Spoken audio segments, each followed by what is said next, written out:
Welcome to the Knowledge Graphs seminar. Today, we are in the week 10 of the course and in the final session, where our focus is going to be on what are some of the research issues on knowledge graphs. We are fortunate to have with us two extraordinary individuals who are one of the most dynamic and visionary speakers of our field. Professor Jim Handler, he gave us the slogan, "A little semantics goes a long ways." It has inspired so many people that communities have formed around it to realize this vision. Professor Leonard is the creator of the richest and most detailed computational model of human common sense that exists today. We are hoping to hear from them their commentary on the current state of knowledge graphs and get their guidance on where the field should go next. We are going to begin with Professor Handler. Jim, over to you. Thanks. Should I share my screen? Yes, please. Okay. So it's really a pleasure to be here, see people, and particularly to, okay, why isn't it sharing? There you go.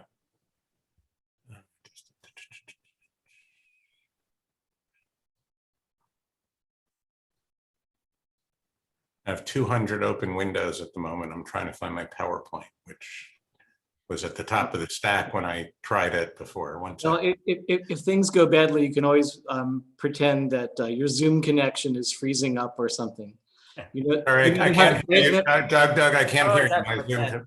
I have your slide, Jim, if you need me to project.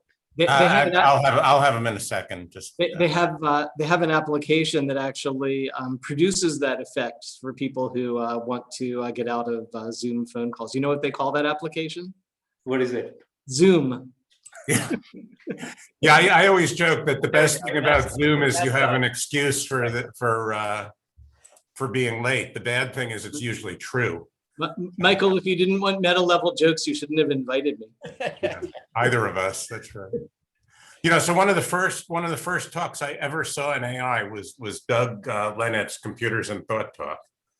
So yes, a brilliant talk, and I still remember many of the jokes he told that day. 1977, and I've changed at least half of those jokes by now. That's right.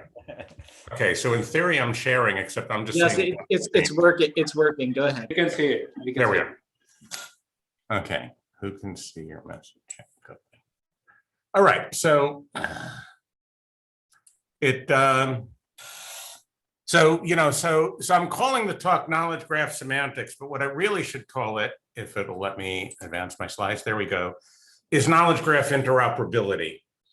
So, you know, I'm all about the web, and everything I've done has sort of focused on really how the web changes how we do things, how we use the web. Nowadays, that's pretty simple, as you know, pretty obvious, like the fact that we can hold a class like this.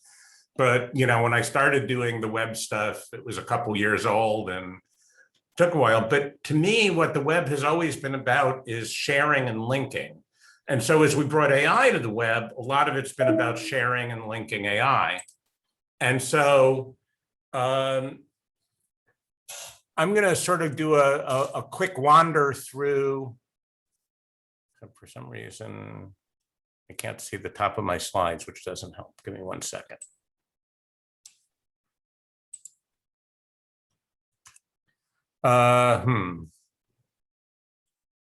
Okay, so, but anyway, going back a couple decades, so around 2000, the web was growing.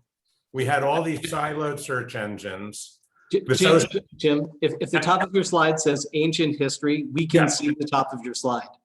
Yeah, no, I know you can see it, I can't. Okay.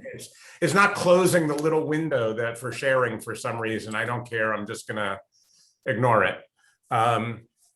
So we were looking at the fact that, you know, the social web was just taking off. Everyone thought that the application that was going to be the killer app of the web was this thing called Flickr, which didn't actually end up being the killer app, but it led to more social things, stuff like that. But the real problem was everything was still done on basic hyperlinks, and we were trying to come up with a different approach. So in those dinosaur days, the idea was, you know, if you want to do AI, you know, discover stuff on the web, process it, do things with it, we needed a model. So 2001, we wrote, I was lucky enough to co-author an article with Tim Berners-Lee and Aura Lassola, where we provided a vision of a web where what we would now call knowledge graphs ruled. And, we can get into quibbling over, were we talking about the same thing or different things? And I have a whole different talk on some of that history. But the key idea was this was all about interoperability. But what we were thinking was that the interoperability would primarily be done by reasoning over how things were related. And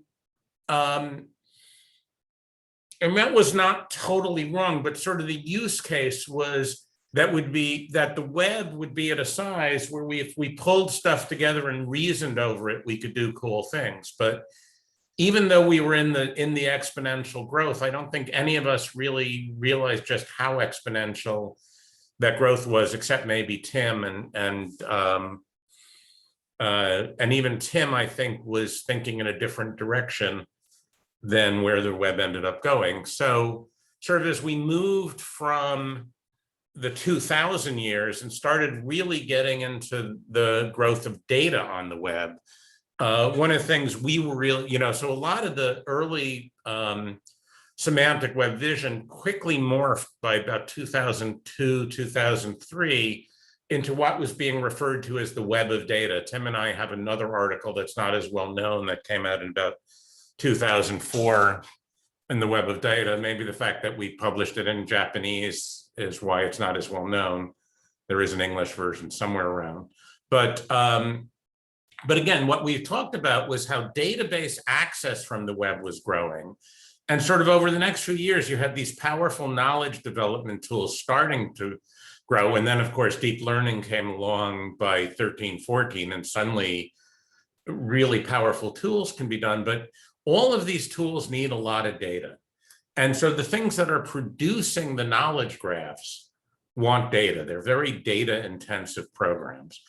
But the other thing that was going on was the open data movement. So lots and lots of free your data on the web. Put your data on the web in a machine readable form. And so the notion of semantic web was kind of morphing into this notion of linked data, evolving the web into a global data space, right? And a lot of that view was based on this notion that what we wanted was the ability to take these data sets, describe them in some kind of machine readable way, and link them together. And this started growing. We created something called the Linked Open Data Cloud, which is what this is about. Probably the best known thing in it is the very center, which I realize is too small to read in this version, but that's Wikidata. I'm sorry, that's DBpedia, which then eventually became Wikidata. So if we did this today, it would be different.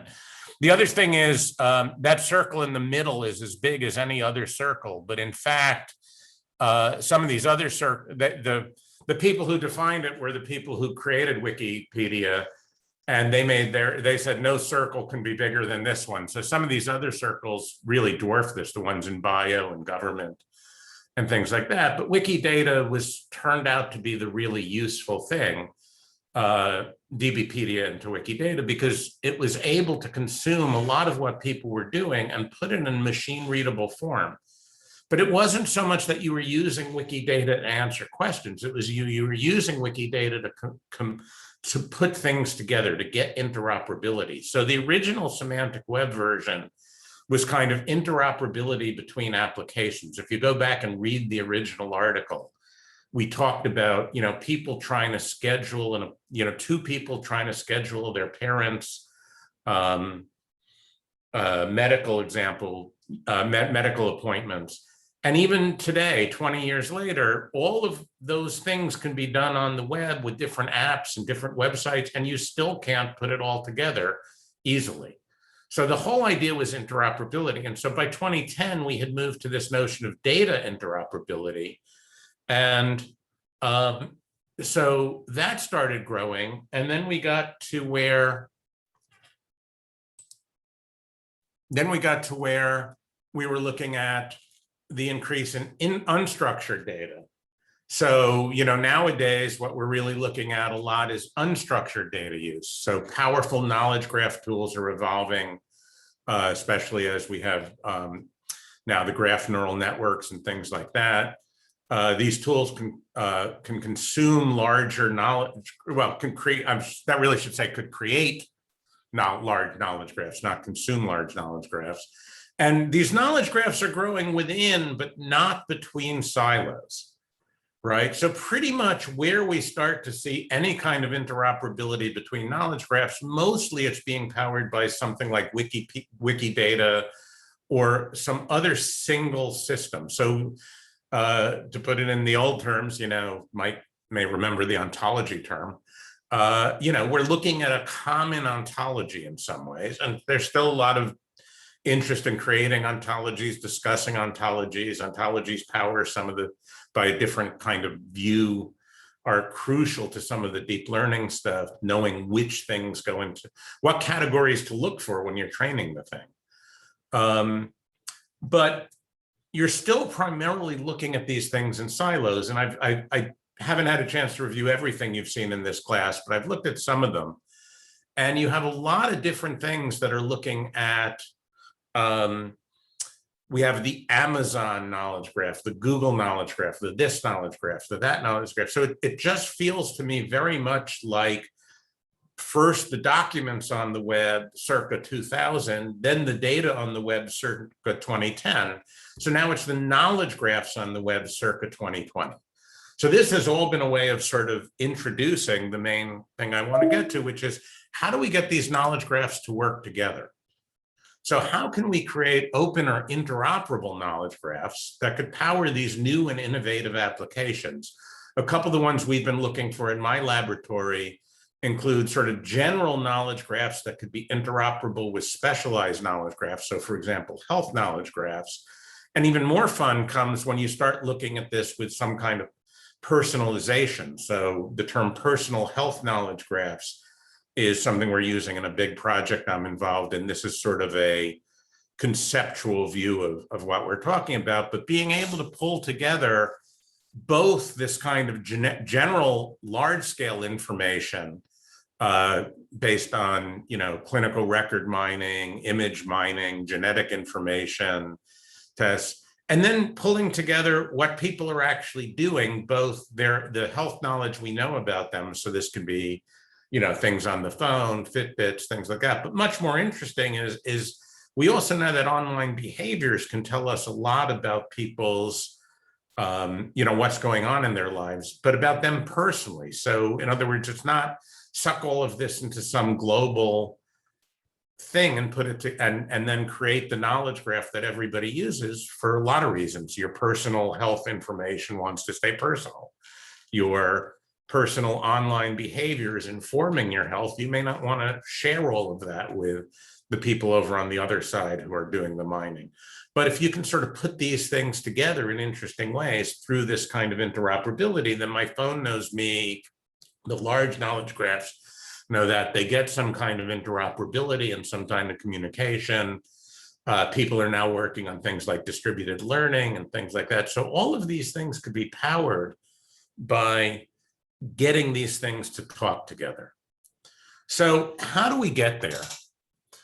So the starting place is starting from what we already know how to do and not reinventing some of the wheels. So some of the best parts of RDFS, OWL, and actually there are some other things. I know you've heard a lot about property graphs versus RDF model, and I'm actually going to talk a little bit about something that's missed in that conversation. And when I've looked at some of the slides, I think the property graph stuff have some advantages that we need to get into this other model, but this model has some advantages we need to get in there. I'll talk about that in a minute. But what some of the best parts of the RDF stuff does is a URI-based name scheme. And I'm going to go into that a little more in a minute, because I think that's crucial and has gotten lost, why that's so important. Then you can start reusing a lot of these heavily used vocabularies. And then one of the things that OWL has that really is important, and I'll may or may not get back into this again. I can't remember if I put the slide, and I was trying to turn like 4 1-hour talks into 1 half-hour talk. So obviously some stuff got missed. But equality statements turn out to be really crucial. So this is a slide I've been using since 2003 or 2004, but it sort of gets lost a lot, right? So if you think about the web, right? The web is seriously about hyperlinks. Now they're often hidden below web applications, hidden below JavaScripts and things like that. But it's still basically, the web graph is built by pages that by things that point at other things.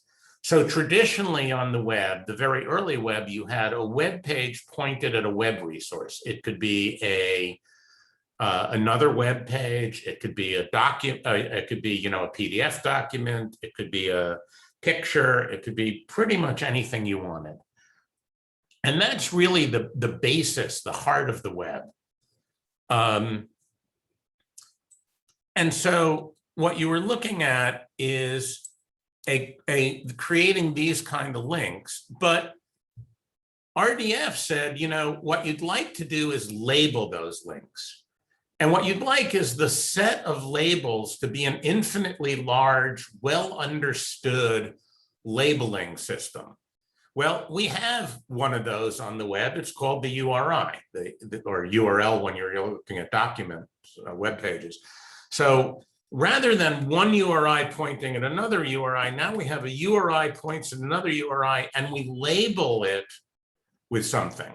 And that something is a URI. Well, that gets you something immediately, which is that those URIs are dereferenceable. So you can actually look at what's on, you can follow one of those URIs and actually your system can actually go look there. So the thinking in the semantic web was, if we had a common syntax, not a common semantics, and a simple semantics that would tie that syntax together, then you could do this kind of thing. So again, some of these are old slides and it would be a little more sophisticated now. But so here's an example that there's this document says we have this thing called a handler who is related to the thing that this particular website calls a job called the professor. And there's this other site somewhere called jobs that has places of work. And one of those places of work is this place of work. This was, my university. So I've defined this little thing about a person. So now when I, on a document, put this, put something about this particular URI, then it's pointing at all those different things and it pulls them together. So it's like the knowledge graph, except some of the links can go somewhere else and they're well defined. And if you want to, you get two things immediately. If the same URL is used, same URI is used, then we know we're talking about the same thing. If different ones are used, we don't necessarily know if we're talking about different things. That's an issue we have to deal with in a minute. But if the same one is used, so mind : title jobs professor puts together something from jobs, something from our titling. Mine was my lab back at Maryland and my first lab here at RPI years ago. So these were things that you could use for the interoperability. And then you could start using some of these common things, but you also needed a way to tie them together. So OWL same as was invented as part of OWL. And there's some other things in OWL that do the same thing. So now I'm able to say, this guy in DBpedia, who DBpedia knows as a computer scientist, is this guy is the same as this person that mind called handler. And again, those could be different names, and I'll show you that in a second. And handler has this title professor and blah, blah, blah. So now you can put it all together. So now you've got what looks just like the knowledge graphs you've been looking at, but notice we're linking together several different pages here. And of course, now those pages can be knowledge graphs that could be put together. And then using the same as and using the some other things, inverse functional data type, which is the worst named thing in the world, but very important. You can start building things like this. So these are just a few examples. So this was oh God, I don't remember how long ago, probably 2012, 2014. If you pulled my name and put it into something that looked up all of these same as's, so it would start, I would say, find me all the things that are the same as this Wikipedia thing by chasing through that open data cloud. You could find hundreds of different things in different places. So you can see my DBLP papers, papers on Sightseer, things from Wikipedia, things from my university. And, you know, we had a lot of different examples of this. So a lot of people were playing with that. So the first thing that we need for this knowledge graph interoperability is those things we had back there. But there's also some other things we need if we're really going to go after this data use case, which is what's becoming the compelling use case, right? So we want the knowledge to be talking to the data out there. And I'm still talking simple knowledge, and I'll let Doug talk about why we need to extend some of that, or at least I assume that's what he'll talk about.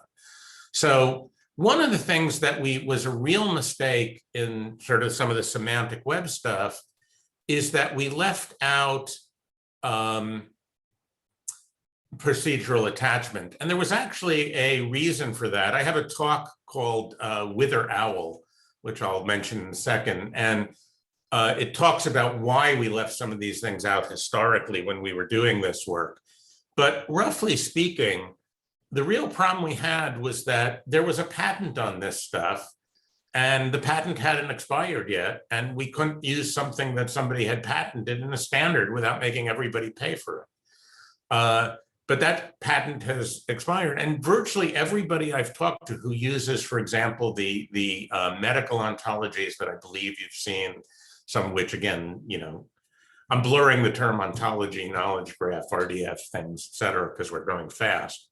But whichever of those schema type things you're using, you're really talking about using something that gets you somewhere. But then if you have a database at the back, you really want to be able to use some kind of data query. So you really want to be able to say, when you get here, fetch this data, do this kind of querying, run this kind of process. And that's something we knew how to do for a very long time. And we even knew how to, if you were a logic purist who insisted that you needed description logics and all those things on the semantic web, which was another mistake we made, but don't get me going on that.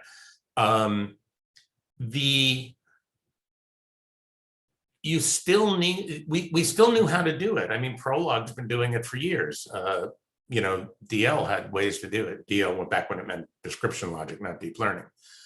So we needed that stuff. We needed some other things. And I have a talk on what we left out for data interoperability, part holes, temporal models, uncertainties. I would note that those are the things that actually are more easily done in property graphs nowadays. The problem with the property graphs is, again, they don't provide this dereferenceability, i.e. they're not URI based or embedded in the web in an easy way. And they don't typically provide that pointer back to something that has a base thing. So again, they're kind of enterprise-wide, application-wide, things like that. Very powerful, but not very interoperable unless you get these things worked out. So I have a talk on, it's a talk I gave in about 2016, and it was quite popular. It's on SlideShare. Doug, I thought you'd appreciate the fact that it's called Wither, W-I-T-H-E-R, not Wither, W-H-I-T-H-I-R. I do appreciate it. Yeah, so those of you who are out there and not so familiar, wither means to go away, wither means where it's going, and I was trying to give a talk that talked about both those things. But anyway, also missing from this was privacy and security controls, which people have been working on now.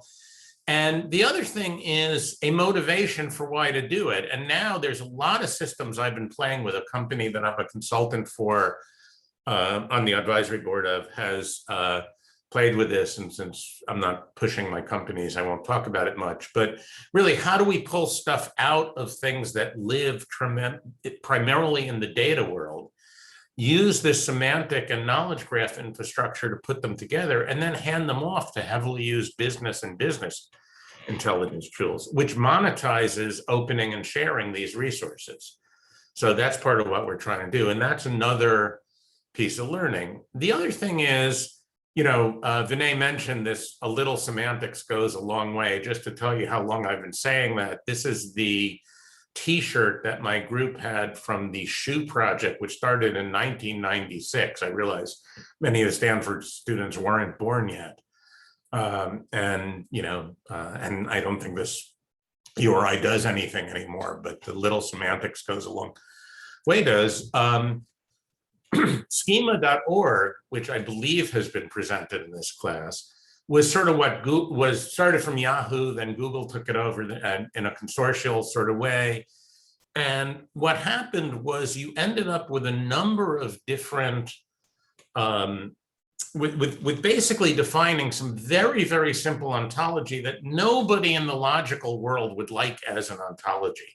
What was based on was the things that are most used in search and such things on the web. So really, when Google took this over, and it really is a large part of what powered Google's knowledge graph acquisition, because they could learn a lot of it, but they still needed a lot of labeled data. And now you had all these different web developers around the world actually defining that data. So schema.org is literally on billions and billions of web pages now. If you look at the largest websites by, there's a bunch of different ones. I just like this one. It's used in all over the world. It's done, and it's terrible from any kind of meaningful semantics. So for example, schema.org has 6 religions, which are 5 major religions and one called other. Now, nobody would say that's a great model of religion, but turns out if what you're trying to do is make money in the web by mostly trying to hit the top things, those are a pretty good set. Same thing with, person has, I think, 15, 20 properties. Again, not great for defining a person, but pretty good for saying, is this the same person as that other person? So it was used a lot in inferencing and things like that. So to conclude, what I'm arguing today is that we really need to start looking at interoperability again. Right now, most knowledge graph interoperability is provided by business relationships between the big players. But opening them lets us start, sort of finding new ways to play with them, more ways to create graphs and things like that, much larger knowledge graphs. And again, to tie it to these much more, when you can tie the big things to the smaller things, that's a win. So stress interoperability, learn from the past, avoiding overstandardization, reusing existing standards, and starting from successful business models. And I wouldn't be a real professor if I didn't hype my own book. So we're now in the 3rd edition of Semantic Web for the Working Ontologist, and an awful lot of what I've been talking about is available there. And I'll stop there. Excellent, excellent. I think I stopped. Doug, it's over to you. Okay. I'm just seeing a big black dark screen. There we go. I think, Jim, you'll have to stop sharing so that Doug can share. Yeah, I agree. There it is. Okay. My screen was just pure black for a while while it was coming out. There you go. All yours, Doug.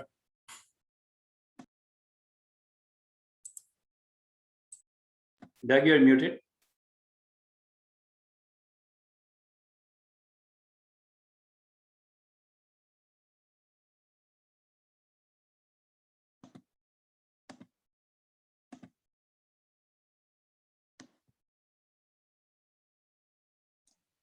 Okay, can you hear me now? Yes, we can. All right, great. And this is displaying? Yes, perfect. Great. So I want to talk to you about, in some sense, the complement almost of what Jim just talked to you about. But as you probably saw from my abstract, what I really am talking about is what can we do beyond what we call knowledge graphs today, and why should we, and how should we, and so on. This is really a talk about mistakes that were made and lessons that were learned In some cases, in most cases, during the building of the Psych AI project, of which I was very happy to see 9 of you in the audience were part of. That's very exciting. During this time period, and what kind of an academic would I be if I didn't also at least touch on mistakes made before 1984 and also the mistakes I plan on making in the coming couple years and so on. So I'll get to knowledge graphs around slide 32, which may horrify you, but I talk really fast and I'll be there in a couple minutes. So the first mistake that in some sense we made back in the early 1980s was focusing on content, focusing on the black space of what's written in text on paper, as it were. So we, around the time that the Final Encyclopedia came out, we talked about with Alan Kay and others representing the content of an encyclopedia, the things that the articles actually said. And we started to do that. We found a way to get funding for that. We started in the early 1980s doing that. But after about a year, we realized that a huge part of the iceberg under the water was common sense, the complement, if you will, of what the articles actually say, the things that the authors assume the readers already know about how the world works, that enables them to disambiguate ambiguities in language and to actually understand and reason with what's said and infer what's not said, for example, between the end of one sentence and the beginning of the next one. And so a lot of our work then shifted for fun to looking at things like the National Enquirer and the Weekly World News, saying, what is it we know about the world that causes us to be skeptical of what these articles and headlines are saying, and so on. We also worked very hard to try to get sort of the upper ontology of distinctions as correct as we could. And in hindsight, I would say that that was a mistake, not a complete mistake, but we wasted a lot of time on it. And not just us, if you look at all of the ontologies out there, an awful lot of them have spent most or even all of their effort agonizing over this sort of notion of upper ontology. Probably we could go back and blame Aristotle for incorrectly telling us that we should be worried about symmetry and the number of categories and things like that, when in fact, all that really matters is that the totality of your ontology is adequate. This was driven home at a meeting we had where Ed Feigenbaum, who's here, was present at the Japanese 5th generation conference in Tokyo. EDR, Electronic Dictionary Research people presented, and they presented their version of sort of an upper ontology and psych and so on. And I was astounded because their upper level distinction was between things that had souls and things that didn't have souls. And big trees fell on one category side and little trees fell on the other. And despite a large number of culturally different ways of carving up the world, we still had no problems interacting with and understanding each other and so on. So all that really is impacted by the upper ontology, and not just the upper ontology, all of the distinctions that you make, and you could think of this as distinctions that you make in your knowledge graph, is really just a kind of efficiency issue. So even if you make horrible choices like grew and bleen, grew are things that are green by day and blue at night, and bleen is the opposite, you can still say things like grass is green, you just have to say them a little bit less efficiently. And so really it all comes down to how good your distinctions are they adequate? And if they're adequate enough, that's all that matters. And have you made enough distinctions so that you don't have all sorts of lost opportunities for traction because you're too ambiguous? So if you use the word smurf for most of your nouns and verbs, you have to be a lot more long-winded to get your point across. Or when we were building the psych ontology, to represent X being physically in Y, we eventually had to distinguish something like 75 different meanings of X being physically in Y, or else you get the answers to questions wrong, because the way that this dollar is in my pocket is different from the way that the sugar is in my coffee, and so on. And the same is true with other words like have and with, and so on. And in a way, it's our common sense which enables us to cope with this level of ambiguity. If you're a machine and you don't already have common sense, then the less ambiguity you have, the better.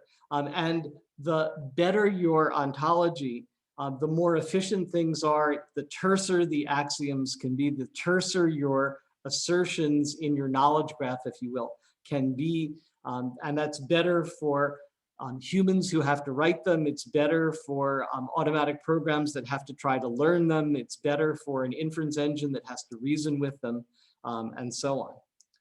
Another thing we learned was that you don't really want to have a larger ontology than you need, because then you start having multiple ways of saying the same thing. Like in English, there are an awful lot of ways of saying the same thing, and that's why natural language processing, natural language understanding is so difficult for computers. And the more ways you have of saying the same thing, if you don't want to lose traction, if you want the deductive closure to stay the same, you have to actually interrelate them. So for instance, if I want to say that the sun is yellow, I might say it's a yellow object, or it has yellowness, or its color is the yellow color, or it is yellow colored. And if I really have the vocabulary for all those things, then I have to start writing all the n squared axioms that interrelate all that vocabulary to each other. So that was another important lesson. Maybe a good example of something that's just at the point of being worth or not worth defining might be black and white cats. There's a lot to say about black cats involving witches and superstitions, but really, what are you going to say about white cats other than they're white and they're cats? So it probably doesn't deserve its own term in your knowledge graph. And then finally, we're getting to a relevant thing, I think, for all of you in the audience, which is that we started with a representation that was not expressive enough, and kicking and screaming, we had to slowly make it more and more and more expressive. So the representation that we started with is more or less what you would call knowledge graphs today. Back in those days, we had lots of names for similar things like actors and beings and frames and slots and associative triples and object attribute value pairs and property lists and all sorts of things, but they all boil down to more or less the same expressive power as you're familiar with knowledge graphs. And so why were we forced to more and more expressive representations? Well, the simplest example is wanting to represent things that were not just binary relations, that took more than just two arguments. So if I want to say that LA is between San Jose and San Diego along US 101, there are several of these concepts that deserve to exist. And if I have a relation that takes four arguments, like between along, I can say it this way.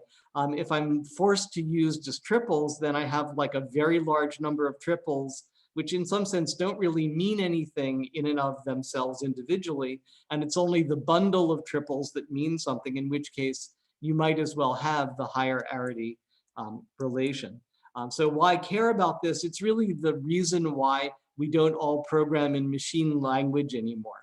Moving to assembly language and then higher and higher level languages and so on makes there be a much closer impedance match between what you want to say and how you're going to say it. And so that moves us along, as Ed would call it, the spectrum from how to what. And that turns out to be enormously powerful The farther along you can move that. Just as a trivial example, natural language generation is much easier to do. So I can have one natural language generation template for that quaternary relation and basically translate that into a natural sounding sentence. Whereas if I were just translating those triples, that would be a lot uglier and messier and harder to understand. Another example of why we were pulled farther than just knowledge graphs as a representation was that we wanted to represent lots and lots of logical connectives, not just the ones that knowledge graphs permit.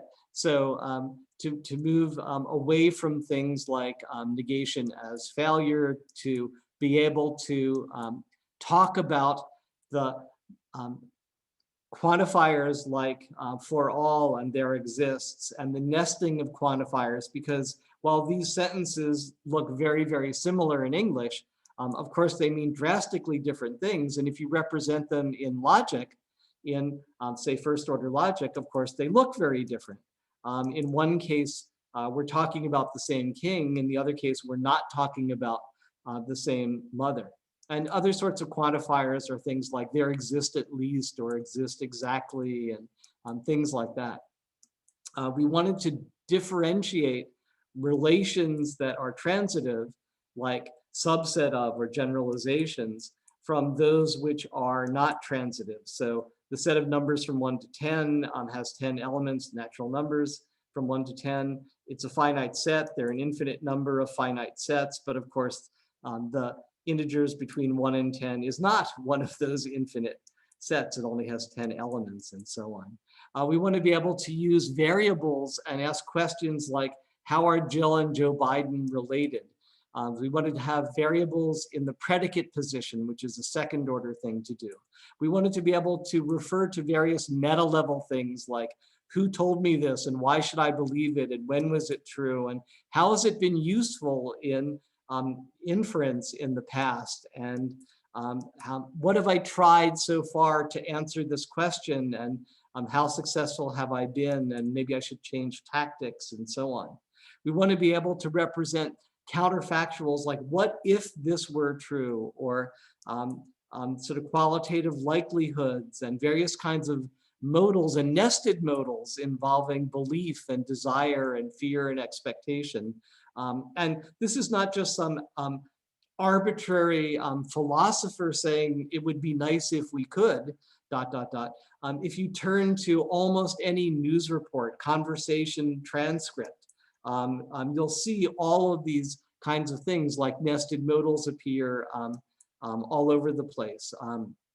I can say to you, when Juliet drank the potion that put her into suspended animation, did she believe that Romeo would believe that she was still alive? And the answer is yes. And you don't have any problem answering the question. You certainly don't have any problem understanding the question, and so on. And if I asked you to, you could explain your answer. If we look at the New York Times from a couple days ago, we see similar sorts of things. It's hard to imagine representing the content of this as a set of triples without throwing away, 95, 99% of the content that's here, without throwing away 99.999 something % of the things which you could infer, or the writer expected the reader to be able to infer, having read and understood this article, and so on. I could give you a dozen more examples of things like this, but you see the sort of impedance mismatch problem, like for example, with Joe is mad at Sam because he stole his lunch. So in English, we make one tiny change from the because to so.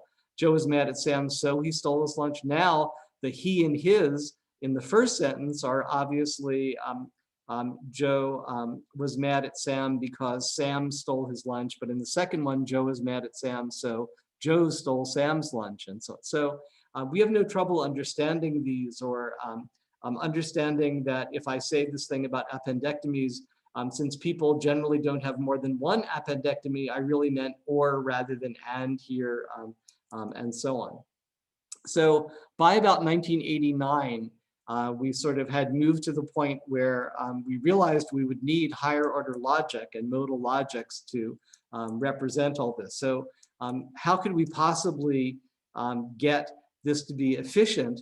That's the reason that really everyone stays in the shallow end of the representation pool. So the problem is the fact up there that representation was singular rather than plural.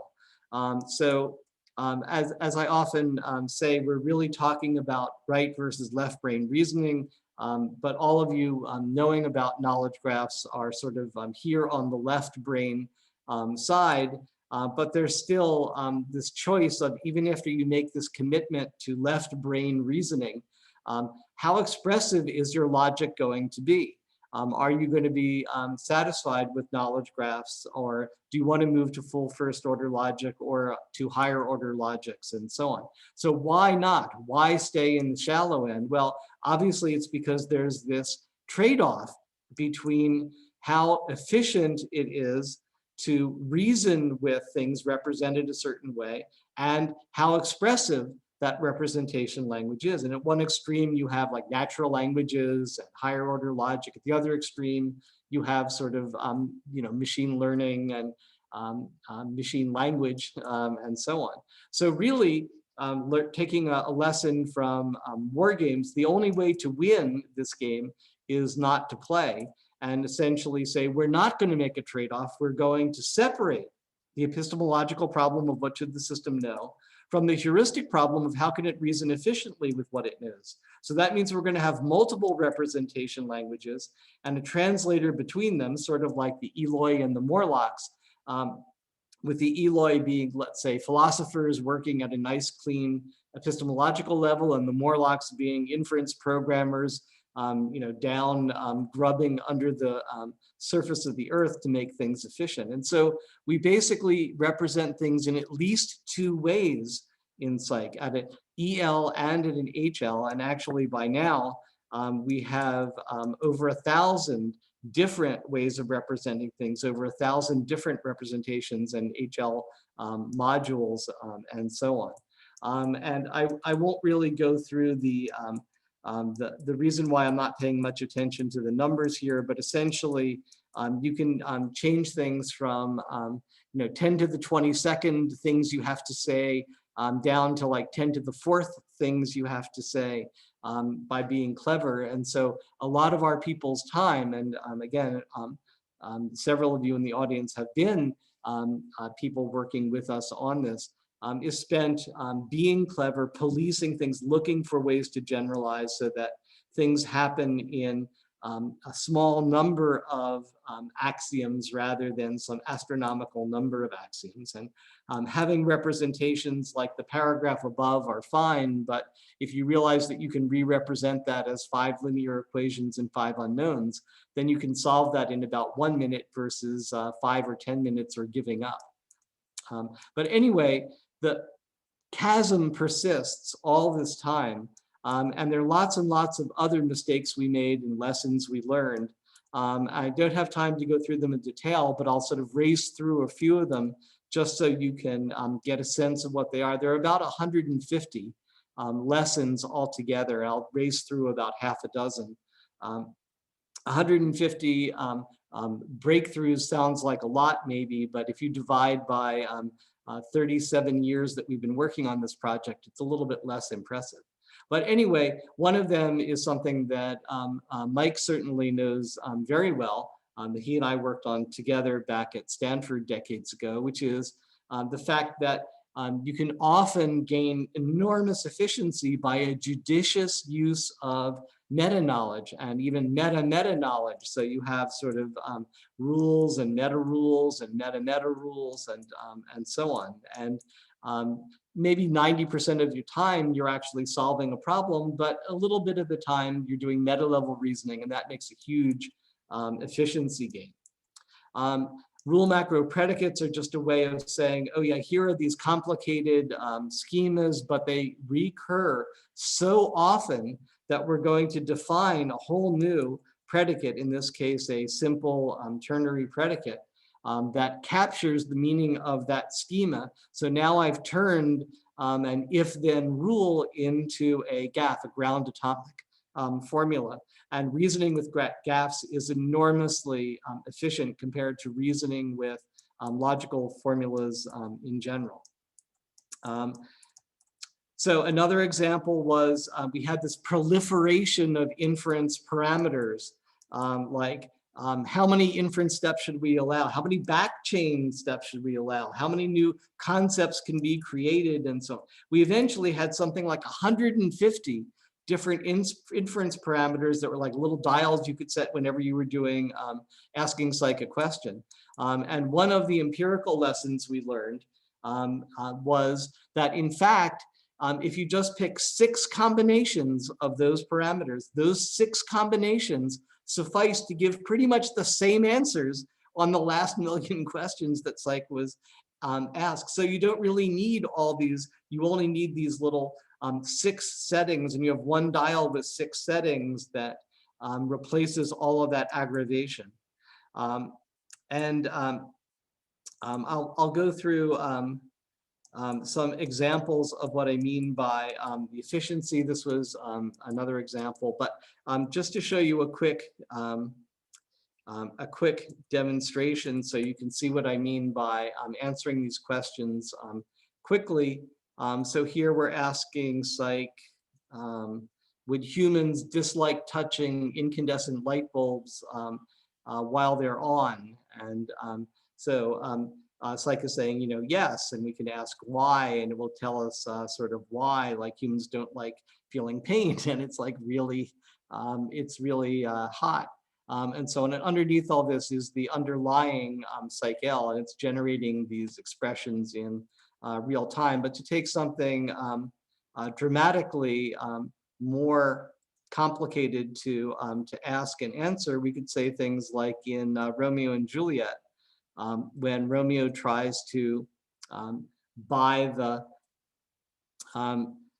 lethal poison from the apothecary, what are the apothecary's pro and con reasons for selling it to him? And like, well, it's a con reason, which is basically at the time of the play in Mantua, Italy, it was punishable by death to play the role of the seller in a buying, selling of lethal poison. And then on the other side, essentially was, well, the apothecary's family was starving and he really didn't want his family, his loved ones to starve.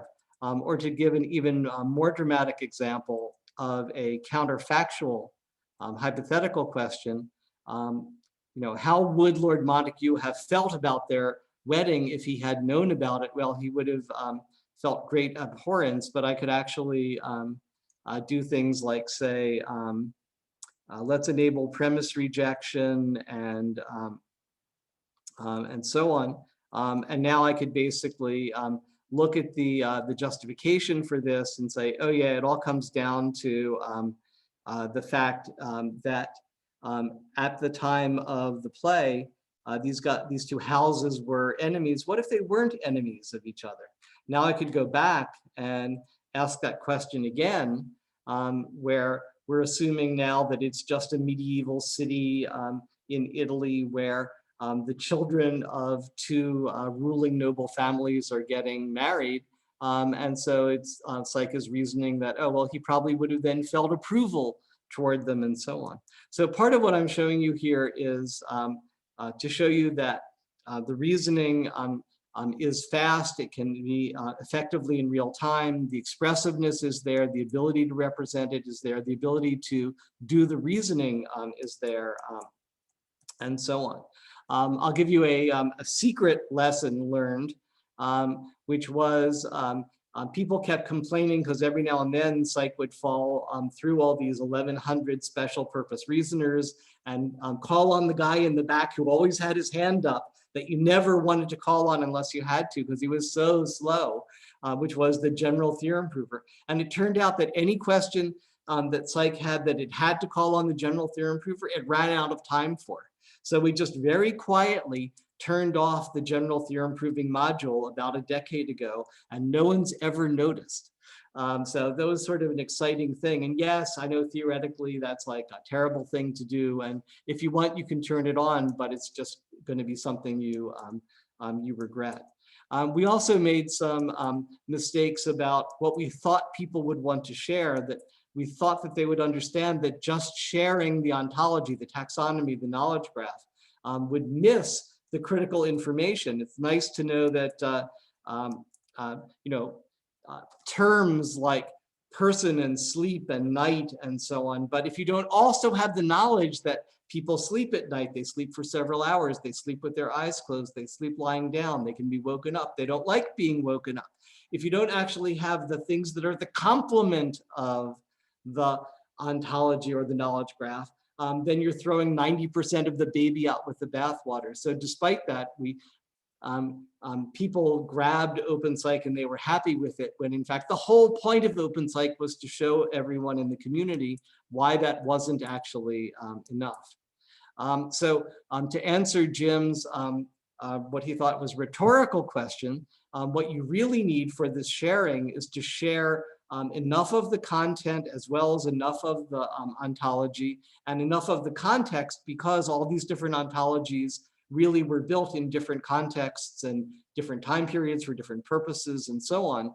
So you're not going to have one nice consistent one that could unite them. So you need to have context be explicit so that you can reason about the interstices, just like you reason about the interstices of tectonic plates that sort of push against each other, even though each plate is rigid and flat. Anyway, one of the things that we introduced into Psych early on was explicit context as first-class objects, which is easy if you're using higher order logic. Otherwise, you have to do some kind of partition networks if you're using something like knowledge graphs. And we moved from this notion of globally consistent knowledge to knowledge which is only locally consistent. Like, you know that the surface of the Earth is more or less spherical, but you live your life every day as though it were flat. And that's okay because it is locally flat. It's a two-manifold. And occasionally you get into trouble, but if you're talking to someone in Australia, you rarely think about the fact that they're upside down orientated to you and so on. And so in much the same way, the knowledge in Psych is only true by default and is highly contextualized, and you can never really fully contextualize anything. I could talk about the dimensions of context space, but I think in the interest of time, I'll just make a few remarks about the fact that almost nothing is absolutely true. Almost everything is only true in context. And that also means that when you're asked a question, your system should in fact find the pro and con arguments for and against each answer, not operate in a mode where it's finding one answer as though there is only one answer, or having the hubris of thinking that the best answer is objectively definable and so on.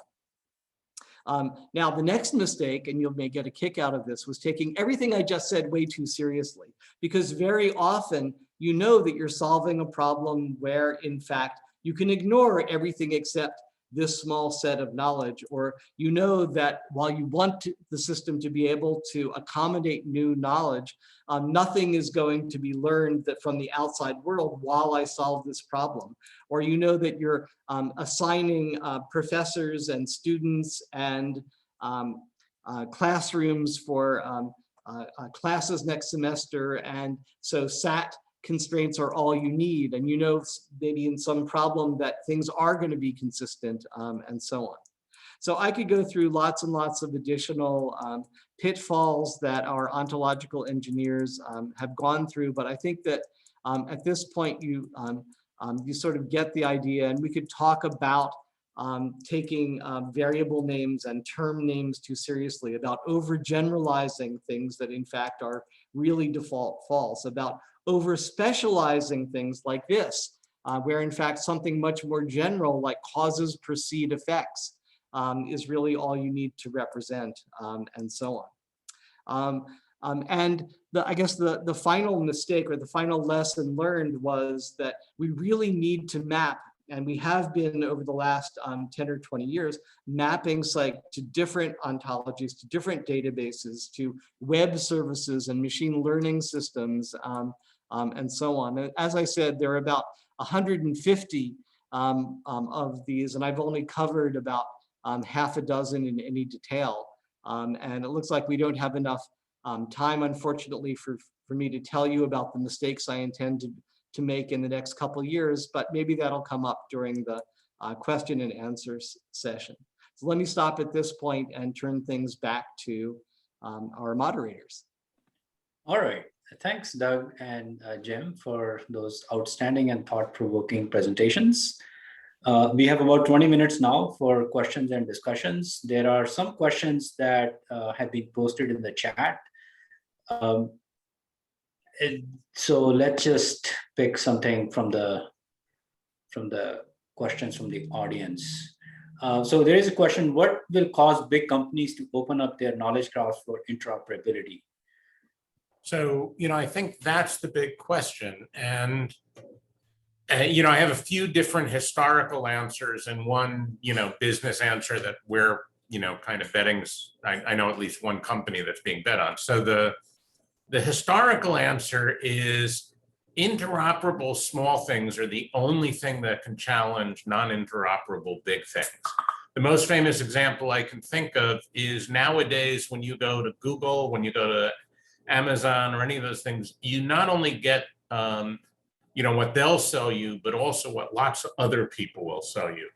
So in the early days, a bunch of the bookstores, like if you went to Barnes and Nobles, you only saw what Barnes and Nobles had. And if you went to Amazon, you only saw what Amazon had. And then a bunch of smaller bookstores started saying, hey, if we cooperate, we'll get some of that business, and 20% of that business would be great for us.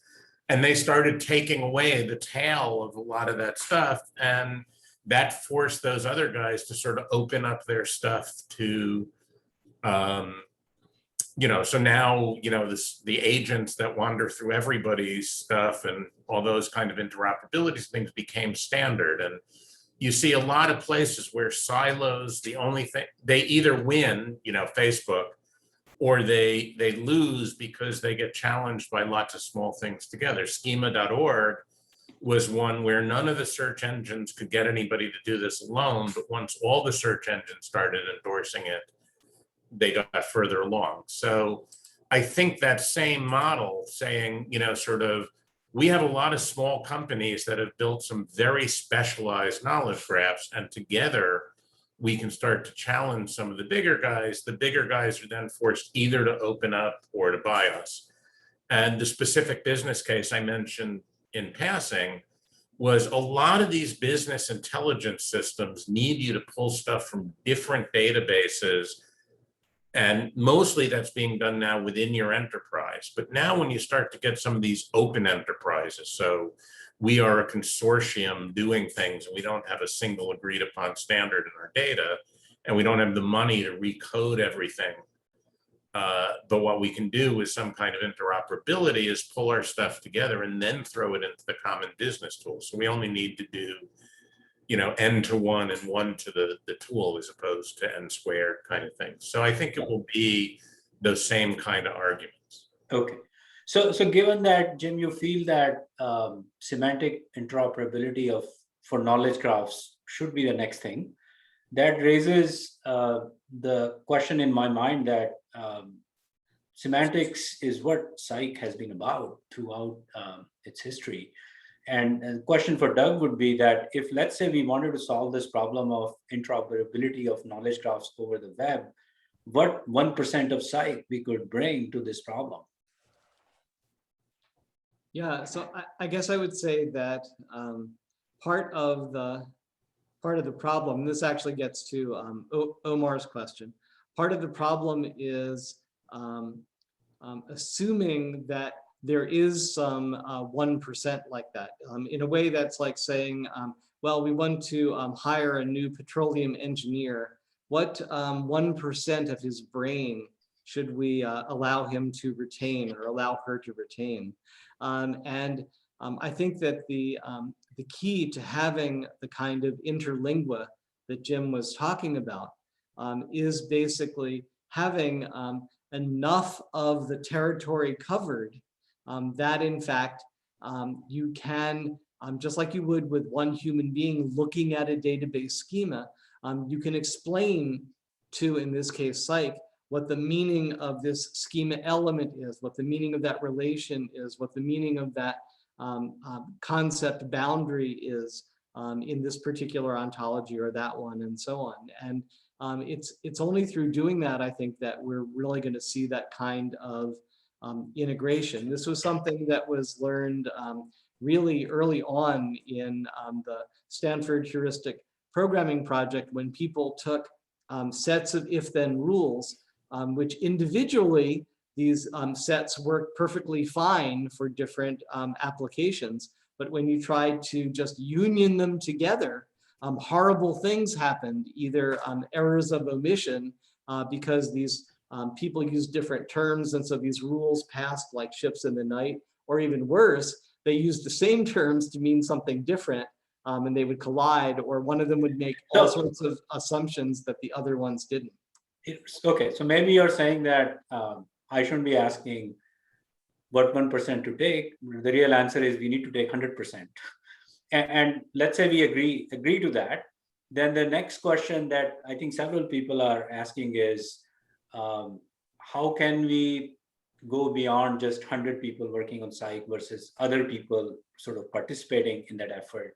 And how can we take a more expressive kind of approach and promote it to audiences or companies or potential buyers? Because that's a real challenge. It's not very easy for us to convince people that, oh, they need to go more expressive, because they can't even get less expressive things to work, right? Right. So I think that the answer has to be moving toward some kind of knowledge utility, in analogy to electric utilities, telecommunication utilities, and so on, where you have such enormous economies of scale that the actual cost to individuals is negligible. So even though these industries are making lots of money, it's been a long time since anyone looked at you askance for plugging your phone into the wall to recharge because you were using 1/1000th of 1 cent of electricity, and so on. And so I can imagine various ways, just like we have with electricity, where you could hook up solar collectors. I could imagine for people who can't even afford the tiny amounts that this would take, to have some sort of knowledge economy where you have micro transactions, micro credits being asserted. So you could contribute some knowledge to psych. So just like you're pedaling a bicycle to pay back your electricity that you're using for the next 4 hours, you might have to contribute 4 pieces of knowledge to the system in order to earn enough credits to ask your next 12 questions or something like that.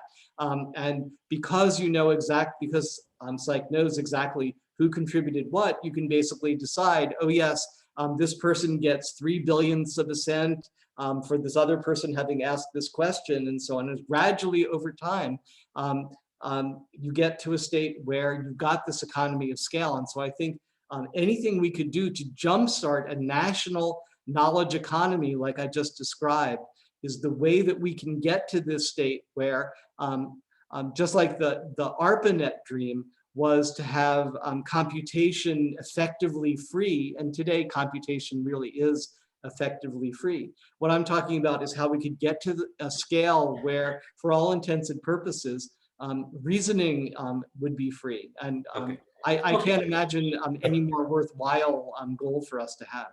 Okay. So Vinay, let me weigh in on that too from a different angle. So, interestingly enough, Doug mentioned that Ed Feigenbaum is on, or was on. Doug and I have both published co-authored papers with Ed, and they both had the same title, Knowledge is Power. Mine had a different subtitle. And we were using the analogy in the second article of batteries versus what was being used in the first article was sort of dynamos, what Doug just described. And there are times, when I'm carrying you can't see my cell phone because I have a background, but when I'm carrying my cell phone, I don't necessarily want it hooked into a dynamo that I carry in my, I don't want to have to plug it in, right? So again, I think that when I talk about little semantics, I'm almost talking about a bottom-up way of getting somewhere. And when Doug talks about big semantics, he's talking about top-down. But I think that anybody who thinks that those are not things we could do together or that could both happen or that can both live have missed what the past 25, 30 years of the evolution of the web and similar kinds of large-scale systems show us, where it's the linking of lots of little pieces is one kind of power, and the building the sort of monoliths in the middle is another kind of power, and the biggest power comes when you put them together. I actually disagree with you, I think, and so I'm going to put on my keep your distance, Jim. Yeah, well, Doug and I were once at something where, as we were going in, Doug said, it's important that these guys believe we're both on the same sheet of paper, even if we're really on different sides. I mean, certainly from the number of angels that dance on the head of the pin, Doug and I are closer than a lot of other people. All right, I'll switch to this one, this vaccinated one. All right. So, Mike, did you have a comment to add here? Well, I had a question to ask, but I'm sorry. Yes, please go ahead. Yeah. Please go ahead. The virus here. So one of the things that's happened in psych is you started off with, to some extent, an HL focus, and then this EL, and then HL came in. And I'm kind of curious, if you had never brought in HL, if you had sort of taken a team and sent them off and said, do the EL approach, the epistemological approach, and just ignore the H stuff, would psych look the same right now? And could it be used? What if different people were doing the H from the E? I'm really kind of curious about the interplay between those two. And Right. just comments on that. That's an interesting question. I think that the answer is certainly now we could have different teams working on them separately, and in a way you could think of each of them being the customer of the other team. Exactly. Yes. And in a way, that's what actually happens today. So we have a new application. One of the questions was about application. So we do things like helping to predict what's going to happen with patients as they matriculate through hospitals, or what's going to happen with this oil well that's being drilled, or what's going to happen as we try to fabricate, given all the uncertainties in supply chain. So we have some new application. And as we build this new application, people at the EL put in the new knowledge, and suddenly they find that things that the experts are doing that only take them, a second, now take psych like 3 minutes to come up with the answer. And so we basically say to the experts, hey, how is it that you're able to do this so fast? And they'll say, oh yeah, we represent things this way. We apply this known algorithm or formula over here. And that's how we're able to balance this equation so fast, or whatever it happens to be. And so we take the null hypothesis that you don't need any more HL modules. And then in application after application, it turns out, yes, you do, which is why we have over 1,000 now. Yeah. So the question is, could you ever be happy and sort of say that we're epistemologically adequate? And we don't, and yes, H, we got to add some H stuff for H purposes, but epistemologically, we're adequate. Oh, I'm sorry, I misunderstood what you're asking, Mike. So yes, I would say it's been really on the order of a decade or 15 years since we've had to modify the EL in the sense that you mean. Of course, we add new terms for efficiency reasons and so on. But in terms of the semantics of the language and what could be expressed, that it's been a long time since we had to make any changes there. So all of the tinkering we're doing at the EL is really more for naturalness and terseness reasons rather than any kind of expressivity reasons. Yeah, that's what I was looking. The other part's interesting too, but that was actually what I was after. I've always been concerned with the fact that some people who see those magnificent demos, those fantastic examples you give, keep thinking there's a lot of Doug there, and that's you were answering the question produced by that was relied on your EL the epistemological version, and you were asking the questions. But what if somebody comes along and asks a new question? Can it answer it? Not can it answer it fast, but can it answer it at all? So it's nice to know that the EL is actually pretty solid at this point. That's really what that is important. And I will say that for example, the Romeo and Juliet questions did answer expeditiously, in the sense that we didn't have to change the questions much, but not expeditiously in the sense that we had to tinker at the HL in order to make a lot of that deeply nested reasoning about what does X believe that Y believes that X believes about Y happen really, really quickly. Right. Okay. Well, so I think that's a fascinating discussion. I'm sure Mike can go on on this. Yeah. I was going to say the logicians can always go on it late. That's right. So I think the thing that I'm wondering about is that in the real world, knowledge graphs are where they are, right? There are silos, and people are doing the things that we see, Amazon knowledge graph or Google knowledge graph and smaller knowledge graphs.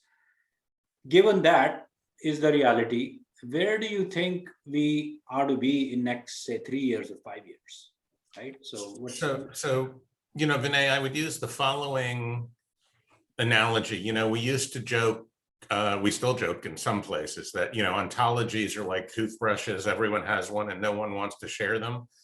Except that now there's a lot of shared ontologies out there. Look at Wikidata, right? It's now being used to power all sorts of things, but then also look at the bio-ontologies, right? NIH is getting a lot of pressure. They want to stop funding some of that work, and biologists around the world are saying, no, you can't stop funding that. It's essential to our ability to function.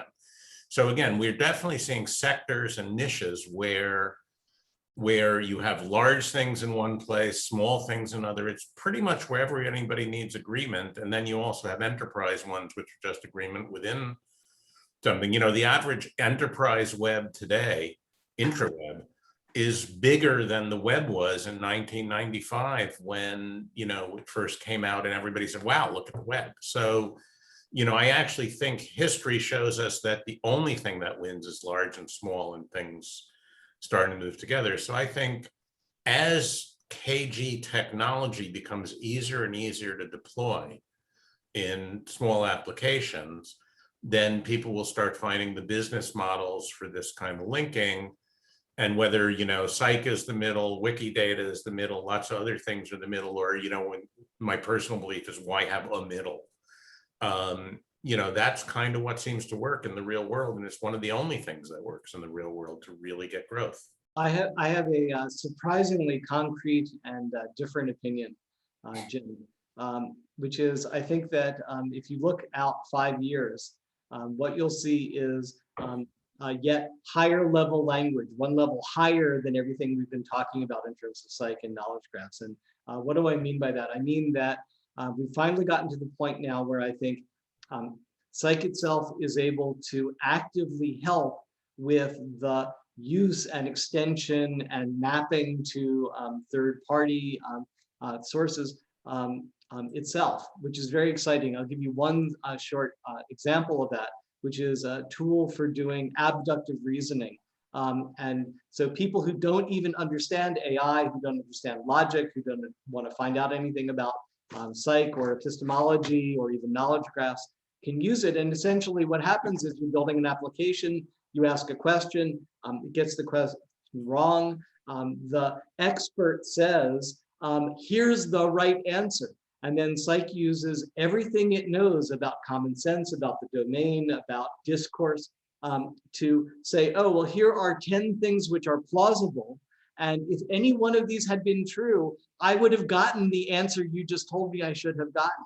And then the expert who doesn't know anything else looks at those and says, oh yes, number 7 is the thing that's true. And so by doing a better and better job of these knowledge editing and knowledge building and knowledge debugging tools, and we have about 40 of these tools now, like I just described, I believe that the whole notion of what it means to use and build and interrelate these ontologies will actually change and become much more of a kind of hidden infrastructure rather than the kind of bare wires being twisted together by engineers, which is sort of what we're still at today.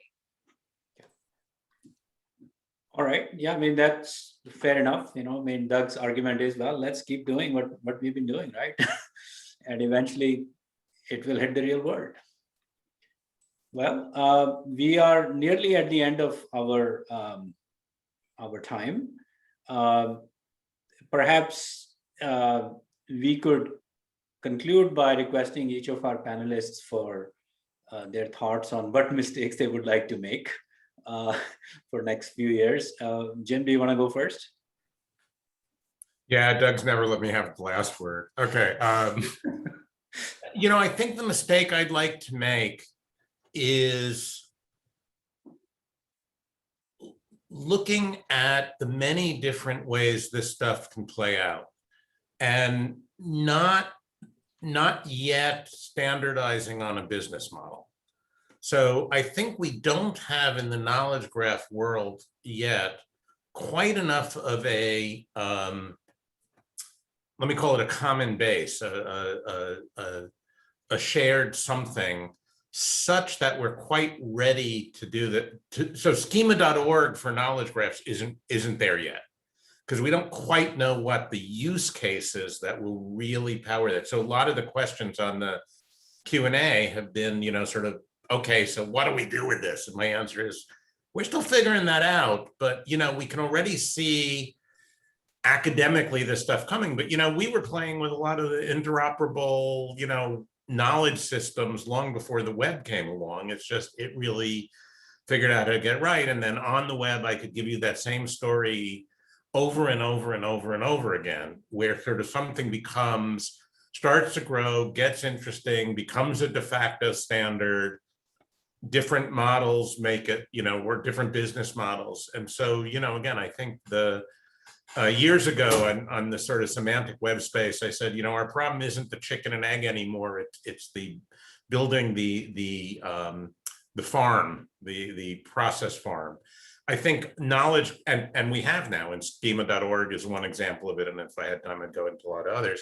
I think that we see that same thing, and I see that same thing in knowledge graphs. It just feels very familiar. Every time I go to a knowledge graph talk, I feel like I heard this before 20 years ago.